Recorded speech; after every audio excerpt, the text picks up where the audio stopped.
want to ask you about this old school jacket. I've heard so many compliments about it. Where'd you get it? We had it made for the game, and it was using the M that we used on the game shirt for tonight. I've been wearing these types of coats, well, at least during all my youth. This is a typical hockey jacket, and played on a bunch of teams that, you ended up with jackets like this. So this is the second one I've had made at UMass, and I like wearing it. It's a great easy throw on and throw off.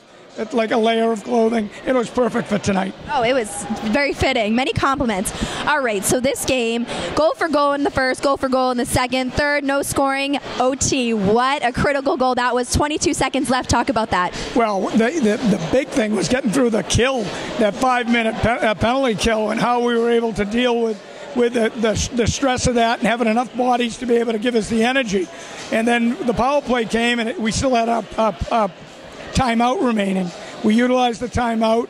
I thought the coaches did a good job of collectively getting together and come up with some type of idea, a scheme, a concept, and then the kids go out, and as always, they're the ones that do it. And Maku's big play, picking up a rebound, finishing the play, was really exciting.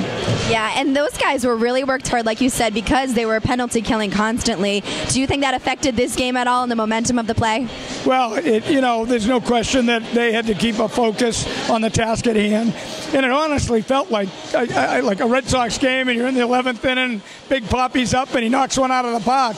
It felt exactly like that, like it was a walk-off homer. So it was really as big a moment as you could hope to have in this setting. Now let's talk about baseball. I mean, obviously there was lots of anticipation and expectations going into this game, but when you were out there, what were you feeling? What were you thinking?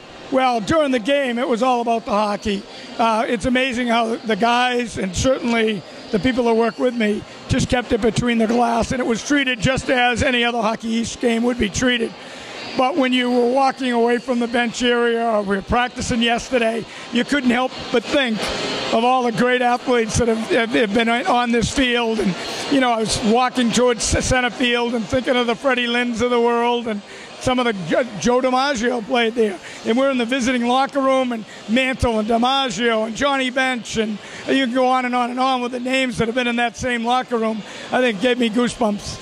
What does this win in such a dramatic fashion do for the rest of the season for you? Well, it's one day at a time.